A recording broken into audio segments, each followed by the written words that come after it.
tenemos receptores nicotínicos. Ya habíamos comentado, se les llama receptores nicotínicos musculares. También son activados por la acetilcolina. Entonces, el control del movimiento del músculo esquelético, por eso en este caso no sería autónomo, sino sería sistema nervioso voluntario. El movimiento del músculo esquelético está controlado también por el neurotransmisor acetilcolina. Viene un impulso nervioso, una señalización desde el sistema nervioso central que en esta neurona va a hacer bueno, hay un ingreso, hay un potencial eléctrico, ingresa calcio y eso hace que las vesículas se peguen a la membrana y por exocitosis se libere acetilcolina, sería el neurotransmisor. Este va a interactuar, estimular a los receptores nicotínicos, que son receptores acoplados a canales iónicos. Entonces, al interactuar la acetilcolina con su receptor, el canal se abre, deja entrar sodio y se genera también un potencial eléctrico. Hay una despolarización en las células musculares que se propaga a lo largo de la membrana de las células musculares. Esto alcanza incluso las membranas de vesículas como retículo endoplásmico liso que contiene calcio y que abre también canales iónicos dependientes de voltaje para liberar calcio, que va a participar en el calcio junto con otras proteínas, pues participa en el proceso de contracción muscular. Entonces, pues viene desde acá todo el proceso de la contracción muscular, viene en esta unión neuromuscular, como está controlado por el nervio, el neurotransmisor y los receptores nicotínicos.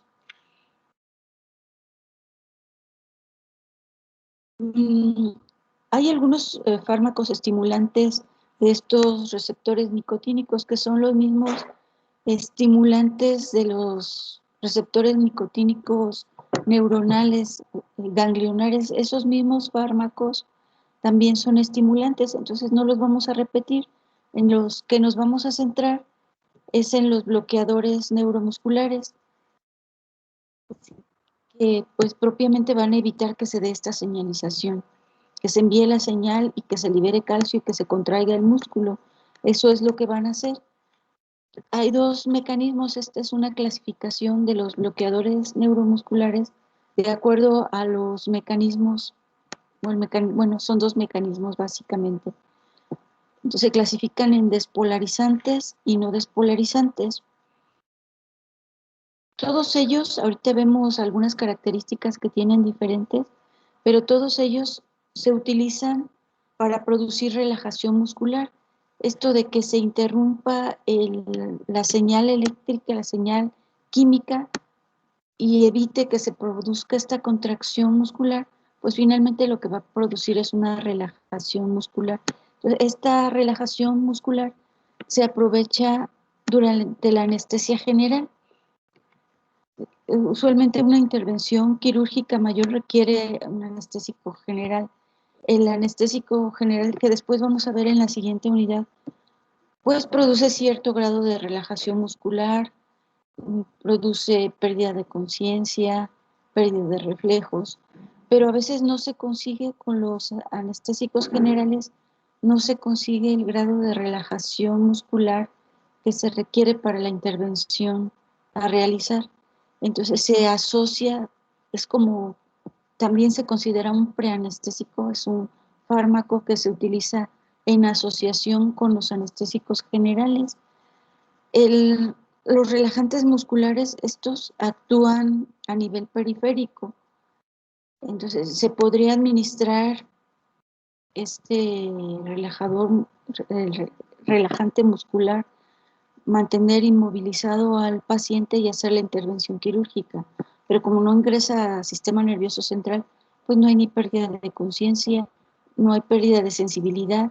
Entonces se pudiera hacer la intervención quirúrgica porque se tendría inmovilizado el paciente, pero si el paciente estaría consciente y sintiendo todo lo que se le está realizando. Entonces es nada más un acompañante de la anestesia. Y hay que administrarle el anestésico general para que se den todas las otras condiciones necesarias en la intervención quirúrgica. Hay algunas otras situaciones donde también se requiere estos bloqueadores neuromusculares, esta relajación muscular, por ejemplo, para facilitar intubación traqueal, para endoscopías, laringoscopías, etcétera. Sí, estas intubaciones pues requieren que no haya una resistencia del músculo esquelético a la, pues a la aplicación de estos tubos o de estas cánulas, y se administra estos relajantes neuromusculares. También a veces se utilizan como para acomodar fracturas. Se aplica el relajante muscular para facilitar esta acomodación del hueso fracturado. Bueno, son algunos usos generales. Después vamos a ver que hay otros fármacos que también pudieran utilizarse en esta situación, pero estos pues son los usos de los bloqueadores neuromusculares. Esas serían las características en común de estos dos mecanismos. Ahora vamos a ver algunas características que tienen cada uno. Vamos a ver primero los bloqueadores neuromusculares no despolarizantes. Estos fármacos son antagonistas competitivos de la acetilcolina sobre los receptores nicotínicos. Y esto que viene aquí es una clasificación de acuerdo a su origen. Originalmente, pues las sustancias que se descubrieron primero eran de origen natural, extractos de plantas. Hay diferentes plantas que tienen estos sustancias alcaloides que producen efectos de antagonismo competitivo de la acetilcolina, que tienen este mecanismo de acción. Entonces, aquí en estos receptores pues van a competir con la acetilcolina. Entonces van a evitar que la acetilcolina actúe sobre el receptor, que abra el canal y que se produzca toda esta despolarización, la liberación de calcio y la contracción muscular.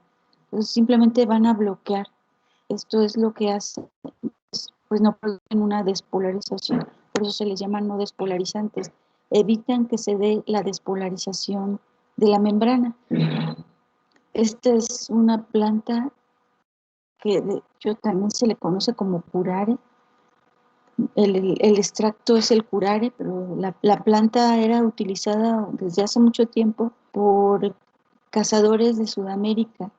Ellos hacen el extracto, más a veces lo que hacen es masticar las hojas y colocan en sus flechas o en su cerbatana o en sus dardos extracto de esta planta directamente. Entonces llega a su presa y lo que sucede con la presa es que empieza a, a sufrir una parálisis muscular. A veces no es suficiente cantidad para que muera el animal, pero sí es suficiente para que se produzca una parálisis de manera que no puede correr o huir, y entonces pues ya los cazadores la atrapan. Hay varios alcaloides, estos son naturales. La tubocurarina es de otra planta, toxiferina también es de otra planta, son naturales. Y bueno, los cazadores la mastican, a ellos no les hace nada porque es inactivada por vía oral. Entonces la vía de ingreso sí tiene que ser intramuscular, como es cuando pues el dardo que se lo lanzan a su presa. Por eso es que a los cazadores pues no les ocurre nada. Ya a partir de estas sustancias pues se han hecho modificaciones y hay algunos fármacos que son semisintéticos, y se les ha hecho alguna modificación química en el laboratorio a estas sustancias de origen natural, y hay algunas otras que son completamente sintéticas, como la galamina o el pancurón. También es una lista parcial, hay muchos más bloqueadores neuromusculares no despolarizantes, tanto semisintéticos como sintéticos. A lo mejor de los naturales no hay tantos más, pero sí semisintéticos y sintéticos hay, la lista es muy amplia. Y los no despolarizantes se utilizan más que los despolarizantes. Entonces, bueno, los efectos fisiológicos, pues al actuar sobre estos receptores nicotínicos musculares, tienen cierta especificidad. Sí hay a veces actividad sobre los receptores nicotínicos neuronales, los que están en los ganglios, pero no es tan, mm, sí es mucho más la acción sobre los nicotínicos musculares, mucho más la afinidad. Entonces empieza a haber una debilidad muscular y luego viene una parálisis flácida.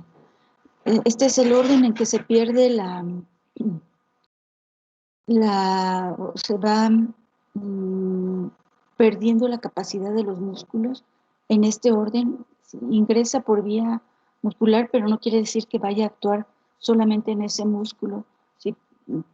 Se absorbe, pasa a la circulación y usualmente los músculos más sensibles son los de la cara.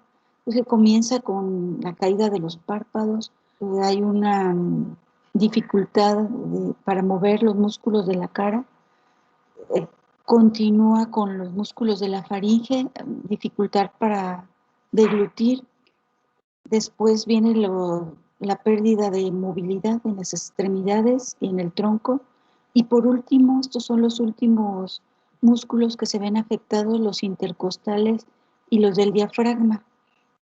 Pero sí es suficiente cantidad, y si no se hace algo, pues puede llegar incluso a perderse la capacidad respiratoria. Entonces, cuando se administra en estas intervenciones quirúrgicas, pues tiene que ser dosis controlada y estar vigilando la capacidad respiratoria del paciente. No debe ser una cantidad tal que alcance a perderse esta capacidad de respiración. Sino, bueno, pues hay otros recursos, incluso una respiración artificial mientras se recupera, se, se elimina el bloqueador neuromuscular para que se recupere esta actividad. Bueno, esto es lo que les comentaba, sí llega a tener afinidad sobre receptores nicotínicos ganglionares, aunque su afinidad es principalmente por las musculares. También llegan a afectar a receptores muscarínicos, inducen la liberación de la histamina. Entonces, muchos de sus efectos efectos adversos tienen que ver con esta actividad también sobre otros receptores. Y bueno, esto es algo positivo que también ya les comentaba, que no atraviesan barrera hematoencefálica, entonces sus efectos se quedan a nivel periférico. Aquí, bueno, se muestran algunos efectos adversos. La parálisis respiratoria sería uno de ellos, que es dependiente de la dosis. También hay hipotensión arterial y taquicardia debido a este bloqueo ganglionar, broncoespasmo, hipotensión y secreción bronquial debido a la histamina que se libera. Y que a veces, bueno, cualquier sustancia, y ya no lo hemos mencionado, pero recuerden que cualquier sustancia que ingresa al organismo tiene el potencial de producir reacciones de hipersensibilidad, de reacciones alérgicas. Y entonces algunos de los efectos pareciera como si fueran reacciones alérgicas y a veces no es que sea realmente eso, sino que está induciendo la liberación de la histamina y es lo que produce esos efectos. Entonces sí es como, bueno, una manera en que se induce la liberación de la histamina de estos fármacos. Y es porque bueno, la estructura química de los bloqueadores neuro, mm, neuromusculares, perdón, eh, la estructura química es parecida a la histamina, pero la histamina está guardada en vesículas dentro de células cebadas. Las células cebadas contienen estas vesículas que contienen la histamina. Lo que hace estos bloqueadores neuromusculares, al parecerse estructuralmente, es sustituir a la histamina de estas vesículas y desplazarla. Entonces la histamina sale de las vesículas y es más fácil que salga de las células, que pase la circulación y produzca, vaya a sus receptores y produzca pues algunos de estos efectos que pues, son los mismos que se producen durante la alergia tipo 1, hipersensibilidad tipo 1, que se relaciona con la liberación de la histamina. También, bueno, la taquicardia y como consecuencia de la interacción con los receptores muscarínicos, que también los va a bloquear. Pues hay esos efectos relacionados con, con la acción sobre otros receptores. Esto puede ocurrir a dosis terapéuticas, pero sí usualmente se observa más cuando se pasa a dosis mayores. Empieza a haber mayor acción sobre otros receptores. Bueno, esto con respecto a los bloqueadores no despolarizantes. ¿Algún comentario? Doctora, Sí. en donde dice taquicardia y que es por el bloqueo ganglionar, se refiere a lo mismo de... O sea, es que no entiendo por qué se da la taquicardia por bloqueo ganglionar. Sí.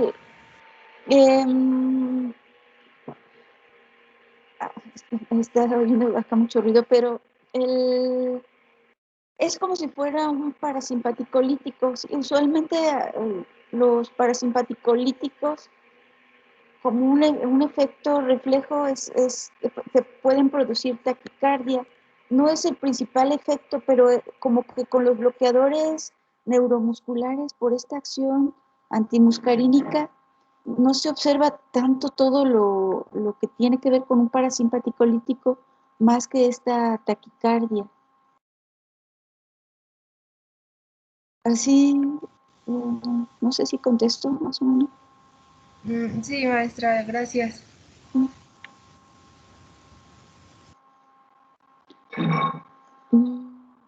porque bueno, con una estimulación parasimpática, aunque no es tan marcado, entre los efectos que se producen es la bradicardia, pero como es un bloqueador, pues se va a producir la taquicardia. Entonces, bueno, estos serían algunas de las características de los bloqueadores no despolarizantes. No sé si tengan alguna otra duda o comentario.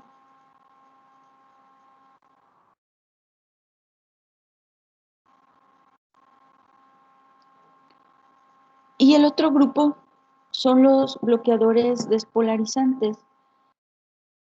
Estos que se les conoce como despolarizantes porque sí Yo tengo comienzan una con... duda. Sí, a ver. Ay, perdón que la interrumpa, es Sí, que no, no se digo. prendía mi micrófono.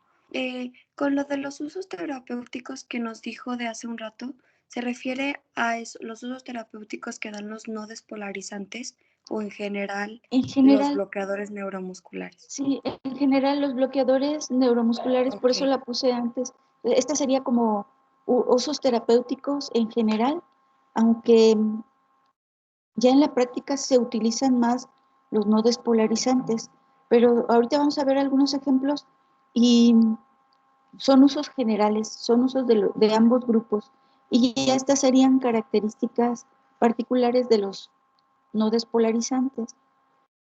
Y entonces pues vamos a ver algunas características particulares de los despolarizantes, pero sí los usos son generales. ok, muchas gracias. Generales. Entonces, bueno, hay varios entre los despolarizantes. Estos son dos, la decametonio y la succinilcolina. También, estos tienen afinidad por estos receptores nicotínicos musculares, pero primero funcionan como agonistas, entonces pasan por dos fases. En la fase 1 van a funcionar como un agonista, como si fuera la acetilcolina sobre esos receptores, y entonces se pegan al receptor, abren el canal iónico, producen esta despolarización que por cambio de polaridad se abren estos canales de calcio dependientes de voltaje. Este es un dibujo que me encontré por ahí. Es una caricatura casi de lo que sucede. Se libera el calcio y el calcio ya participa acá con las proteínas que realizan la contracción de los, sí, de la contracción muscular. Entonces pasa por esa fase, hay una despolarización. Por eso se les conoce como despolarizantes. La acetilcolina, cuando hace esto, pues aquí en la sinapsis, son enzimas de membrana, proteínas de membrana. La acetilcolinesterasa degrada a la acetilcolina, pero estas sustancias, los bloqueadores no despolarizantes, no son degradables, entonces persisten mucho tiempo en la sinapsis, de manera que se quedan asociados al receptor y están produciendo esta estimulación en la membrana. Y que finalmente, cuando sucede esto, con muchos de los receptores, cuando son estimulados continuamente, ya lo habíamos comentado, la célula, hay un agotamiento de la célula, puede ser que esconda los receptores. En este caso puede suceder que se agote la cantidad de calcio, pues no se trata nada más de estimular, hay un contenido de calcio limitado. Entonces sí, se libera el calcio y pues, se produce la contracción. Pero ¿qué sucede si se libera todo el calcio? Pues esto ya no va a ocurrir, y aunque el receptor siga abriéndose y siga abriendo esta despolarización, pues hay una desensibilización. Entonces, aquí en realidad ocurren ambas cosas. La célula pierde la capacidad de respuesta, esconde los receptores, pero también es que el calcio se agota, hay un agotamiento del calcio, y entonces deja de haber respuesta. Y es cuando se pasa a la siguiente fase, esta desensibilización de los receptores, que es estas dos situaciones que les comentaba. Entonces, es la fase 1, en una fase de despolarización, y la fase 2, que es la desensibilización de la célula completamente. Hablamos de la desensibilización de los receptores, pero en realidad es una desensibilización celular, la pérdida de la capacidad de respuesta de la célula, aunque la succinilcolina o estos fármacos permanezcan aquí activando a los receptores.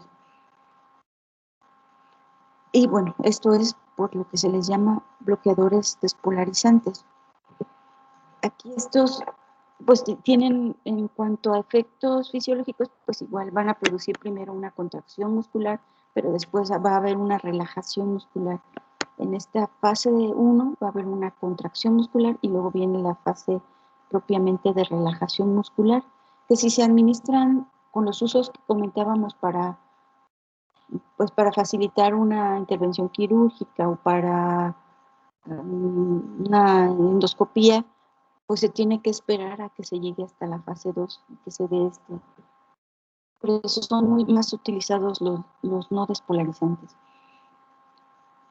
Y entonces también eso tiene que ver con los efectos adversos. Como hay una contracción muscular sostenida al principio, en esta fase 1, llega a haber un dolor muscular. Los pacientes que son atendidos, que son tratados o que son medicados con estos no despolarizantes, después quedan con dolor muscular, y es porque hubo una contracción muscular primero. Entonces, hay primero una contracción muscular seguido de una relajación, entonces viene este dolor muscular. También la parálisis que se consigue con estos fármacos llega a ser incluso más prolongada que con los no despolarizantes. Si estos fármacos son, pues esto hay un agotamiento del calcio, entonces aunque se elimine el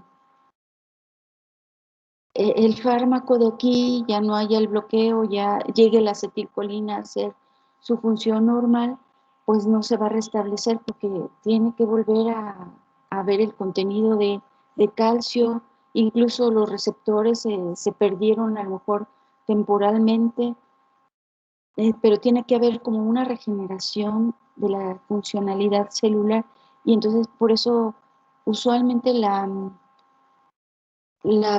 parálisis, esta relajación muscular llega a ser más prolongada. También sucede esto en la hipopotasemia o hipocalemia. Hay una pérdida de calcio. En esta despolarización, mira estos dibujos de acá. Bueno, aquí está, en este, pues sucede la despolarización de la membrana. Hay apertura aquí de canales iónicos dependientes de voltaje. Entonces se abre el canal que depende del ligando, en este caso de la succinilcolina o de acetilcolina. Se abre el canal, deja entrar sodio y luego hay una despolarización, pero esa despolarización incide también en los canales iónicos dependientes de voltaje que están a lo largo de la membrana, que son de sodio, que dejan entrar sodio y hace que continúe la despolarización. Pero también algunos son de potasio, que liberan potasio para que haya una repolarización. Hasta, bueno, aquí hay un impulso eléctrico hasta que continúa hasta la membrana del retículo endoplásmico, que es el que contiene el calcio. Pero lo que quería señalar es que también está ingresando sodio, pero se está perdiendo potasio.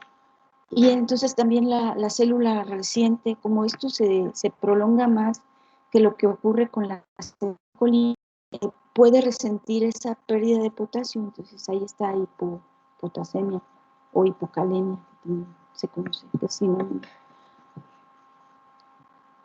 Y bueno, esto, la pérdida de potasio pues trae otras consecuencias. El otro efecto adverso relacionado con el uso de estos fármacos es la hipertermia maligna. Bueno, aquí más o menos se describe.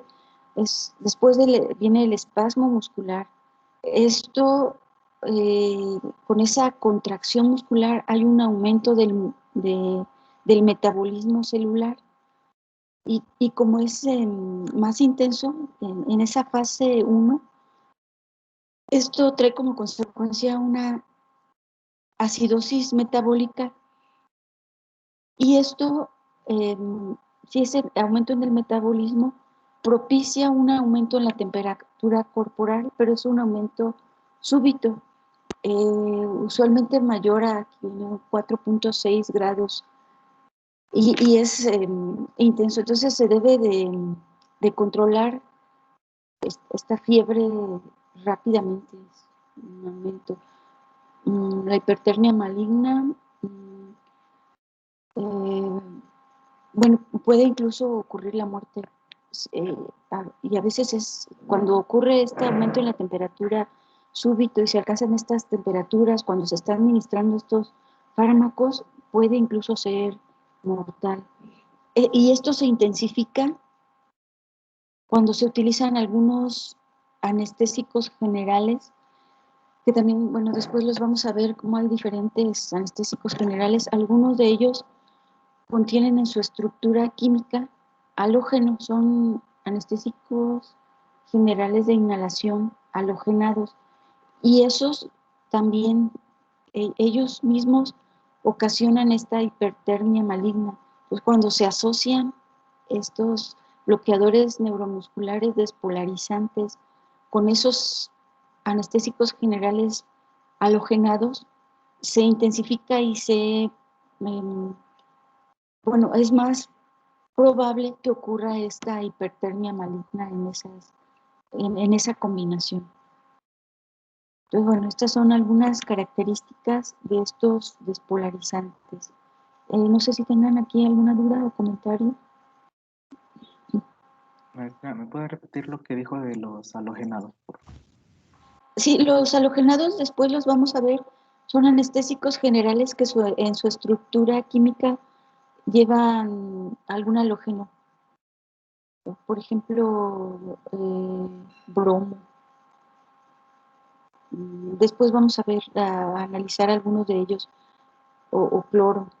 Y entonces, como la administración de estos bloqueadores neuromusculares usualmente va acompañando al anestésico general, pues una contraindicación es administrarlo conjuntamente con un anestésico general halogenado, porque el anestésico, este tipo de anestésicos también producen hipertermia maligna por un mecanismo diferente, pero también producen hipertermia maligna y entonces es más probable que suceda este fenómeno cuando se administran simultáneamente. Hay un sinergismo en esos casos. Entonces nada más es algo en lo que se tiene que tener cuidado. Se pueden utilizar estos fármacos, pero sí usualmente se evita el uso conjunto con el anestésicos halogenados. Sí, no sé si contesto tu pregunta. Sí, sí. Sí, no sé si algún otro comentario o duda. Doctora, Sí. yo tengo duda en cuanto a la hipopotasemia. Ujú. Ya ve que, bueno, hay una despolarización prolongada al principio Ajá. y ya después como que se agota pues el calcio y es cuando viene la desensibilización de los receptores. Sí. Pero cuando se está dando la despolarización prolongada, pues va a salir más calcio al espacio extracelular, digo calcio, potasio al espacio extracelular y va a entrar cada vez pues más sodio, ¿no? O sea, Sí. porque pues está prolongado. Y lo que no me queda claro es por qué se da una pues hipopotasemia si lo que está saliendo más es el potasio. Ajá, como que estuviera pasando más a la circulación. Lo que pasa que finalmente también puede que se elimine, está como más disponible. A lo mejor en principio pudiera ser los efectos ocasionados por un incremento de potasio en sangre, pero finalmente se va a eliminar del organismo. Como está más en la circulación, es más probable que se elimine y entonces va a haber una disminución de potasio en el organismo, en sangre y en el organismo. Entonces sí, efectivamente al principio habría una disminución de potasio intracelular y habría un aumento de potasio sanguíneo, que sería una hiperpotasemia, ¿no? Hiperpotasemia o hipercalemia, mejor se oye mejor, hipercalemia. Y, eh, pero eventualmente ese potasio ya salió de la célula, ya está en circulación y puede ser que se elimine también más fácilmente por orina. Entonces hay una descompensación de ese tipo. Sí, esa es la razón de que después ocurra la hipopotasemia. Gracias, doctora. Sí, de nada. ¿Algún otro Maestra, yo tengo otra duda, comentario? Sí. perdón. Es que, bueno, bueno, dice que se pasa estimulando a la célula por un tiempo muy prolongado, entonces esto quiere decir que el calcio también permanece en el espacio intercelular y el músculo cae en una parálisis rígida, o es que mencionó que después se relajaba, pero o sea, si lo sigue estimulando, pues el calcio sí va a permanecer adentro de la célula, ¿no? Y eso va a generar que esté contraído. Sí, entonces, pasando por esas dos fases, sí, eventualmente igual el calcio que no esté contenido dentro de las vesículas del retículo endoplásmico, pues va a salir y va a haber aquí un alto contenido. Entonces, de inicio sí se produce en esta fase de despolarización, cuando el calcio está aquí y está participando en la contracción muscular, pues sí va a producir una contracción. Primero es una fase de contracción y es una contracción prolongada. De hecho, a veces lo hemos hecho hay una práctica, y a lo mejor la van a hacer, al menos virtual, pero con los animales se queda y pasan las 2, 3 horas de la práctica de laboratorio y en el músculo en el que se hace la prueba es el músculo de rana, ¿no? Es músculo de rana aislado y se queda la contracción y entonces no se alcanza a observar la segunda fase. Entonces, sí es prolongada esta y eventualmente lo que va a suceder aquí pues es que también este calcio que no está dentro de la vesícula pues se va a eliminar y va a dejar de participar en la contracción, ya no va a haber calcio y entonces en algún momento va a llegarse a la relajación. En humanos no es tan prolongada como, al menos como en el músculo de rana. Sí ocurre esa contracción primero, pero sí llega un momento en que hay una relajación, se pierde el calcio y deja de haber calcio disponible tanto en el citoplasma como en las vesículas, sí, en la retículo endoplásmico. Es una buena observación porque sí ocurre, sí hay una primera contracción que por eso de hecho es este dolor muscular, por esa primera contracción, pero viene después la relajación. Sí, no sé si está Sí, gracias.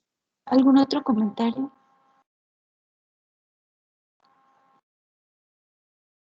Ahorita vemos algunos ejemplos de algunos fármacos.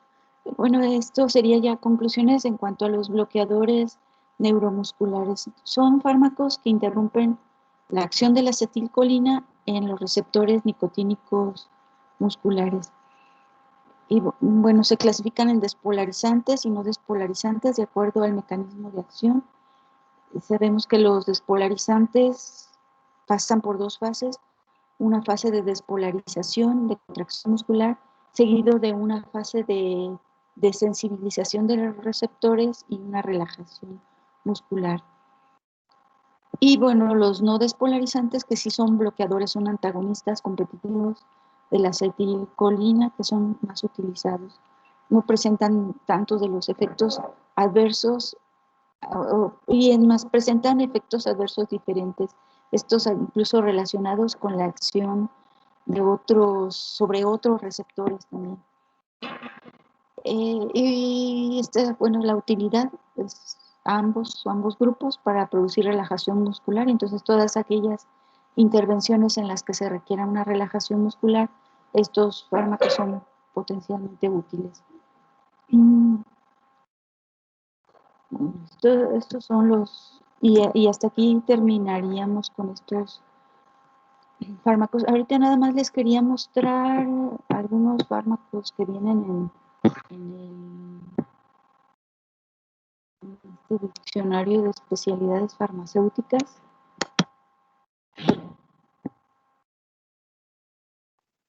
Maestra, Sí.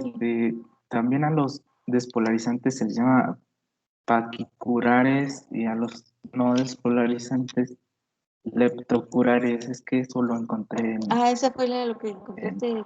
Sí, como son derivados, es una clasificación más bien química, sí está bien, y tiene que ver, los despolarizantes son derivados del curar esta primera sustancia que se aisló. Si mal no recuerdo, todos los despolarizantes son sintéticos y tienen por eso tienen un mecanismo de acción diferente. Se modificó un poco la molécula para evitar la acción sobre los otros receptores, eh, pero bueno, sí es una clasificación que tiene que ver con la estructura química y el origen. ¿Encontraste ejemplos de uno y otro, Luis?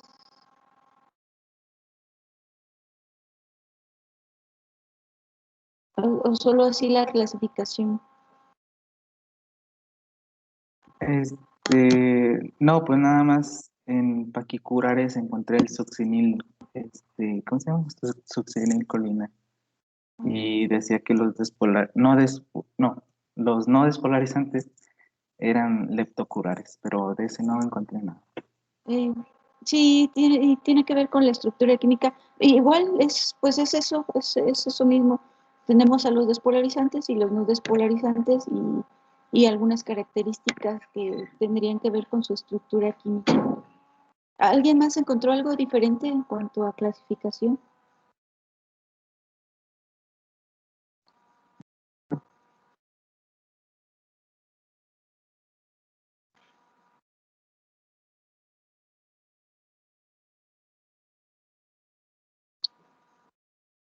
Miren, aquí en esta, también de este diccionario de especialidades farmacéuticas, es el suxametonio. mm,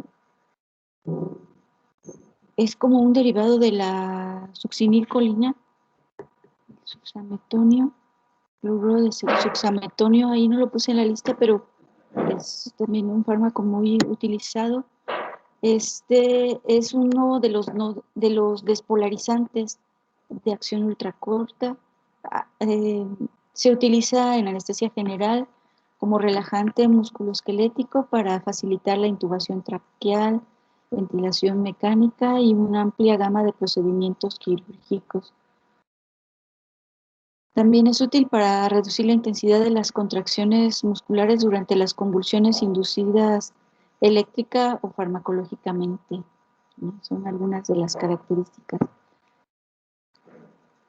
Sí, ya no hemos estado abundando en cuestiones farmacocinéticas, pero bueno, igual les decía, pues casi son como muy particulares, casi cada fármaco tiene sus características de distribución, de absorción, casi todos ellos se administran por vía la farmacocinética. Bueno, aquí no venía composición, solución inyectable, ahorita vemos, bueno, vienen algunas otras características, incluso, a ver, algo de lo que la despolarización puede observarse como fasciculación. La fasciculación son como espasmos, como estos tics. Esa es una despolarización. Ocurre en esa fasciculación durante la despolarización. De hecho, también es uno de los efectos adversos, y estos en general, con ambos grupos hay como una fasciculación. Mm, la transmisión neuromuscular subsecuente es inhibida en tanto existan concentraciones adecuadas, suficientes del suxametonio.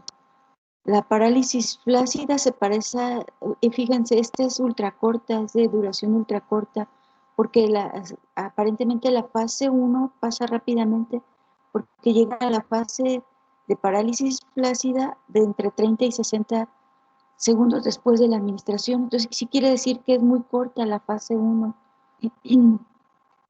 y produce una relajación persistente de 2 a 6 minutos. Esta parálisis es progresiva y con diferente sensibilidad para los diferentes músculos. Igual inicialmente afecta los músculos elevadores de la cara, los músculos de la glotis y finalmente los intercostales y el diafragma y el resto de los músculos esqueléticos.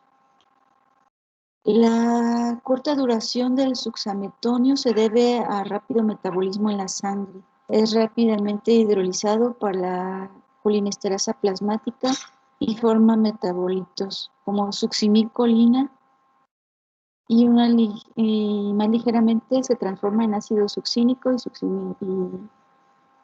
y colina. A ver, bueno, contraindicaciones, pero más bien quería ver como interacciones. Aquí pueden ver la información, interacciones, a ver si viene algo de... Algunos medicamentos y productos químicos reducen la actividad de la colinesterasa plasmática.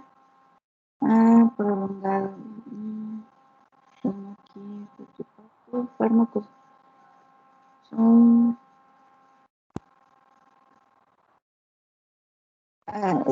esto era lo que les comentaba.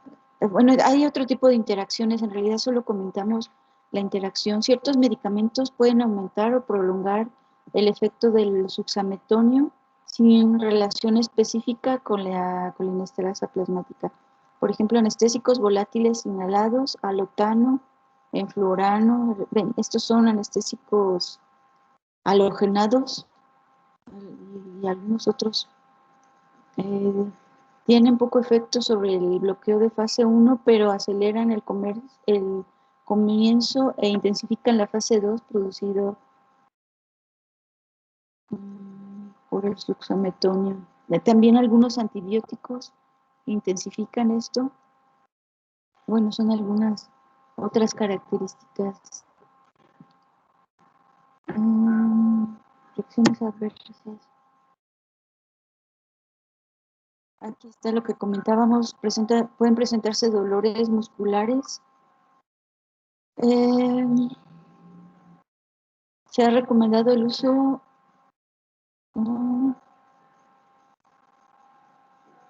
si no habla de la hipertermia maligna.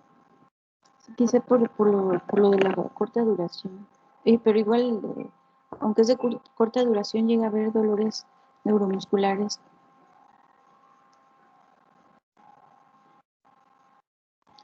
Bueno, son algunas de las características. No sé si tengan alguna duda o comentario. Que había buscado otro. Este es otro, becuronio, este es no despolarizante.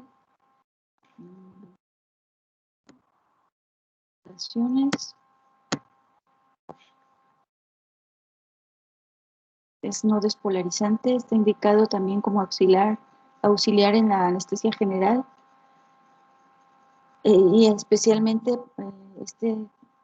como ven, pues, eso tiene que ver con sus características también farmacocinéticas, particularmente la pared abdominal para facilitar la intubación endotraqueal y en procedimientos anestésicos quirúrgicos y en pacientes que se someten a ventilación mecánica.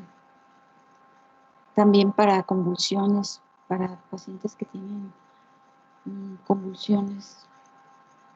Pero bueno, esto sobre todo para pacientes que sufren estas convulsiones por medicación. Viene algo de bueno, esto algo de lo que veíamos, el bacuronio puede ser antagonizado por agentes anticolinesterásicos. Sería una manera de corregir si está habiendo demasiado bloqueo o incluso después de que se haga la intervención, si se quiere que se recupere rápido el paciente, se pueden administrar estos agentes anticolinesterásicos. Bueno, son algunas de las características. No sé si tengan algún comentario o alguna duda.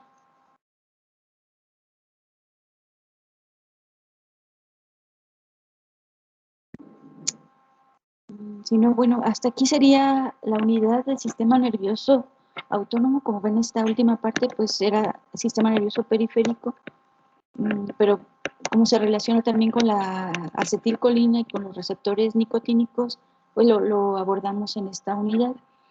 En la siguiente unidad vamos a ver algunos fármacos depresores del sistema nervioso central que continuaríamos pues mañana, comenzaríamos mañana con esa unidad. Habíamos quedado de que podríamos hacer un examen de esta unidad del sistema nervioso autónomo, como para que no se les juntara todo, que podría ser la semana que entra. Les había dicho el lunes, pero igual pudiera ser otro día de la semana que entra, o si prefieren que lo juntemos, bueno, que juntemos las dos unidades y hacemos un solo examen. No sé si lo platicaron. ¿Pudiera ser el miércoles, doctora? Pudiera ser, sí, pudiera ser el miércoles. Y hacer ahí, de todos modos, pues es en el aula virtual, es un cuestionario en el aula virtual. Y sí me parece mejor porque podemos evaluar con más detalle esta unidad me parece mejor hacerlo por separado, pueden estudiar esta parte y sí, está bien, para mí, por mí está bien, si quieren, lo dejamos entonces, así quedamos para el miércoles que es el 31 de marzo.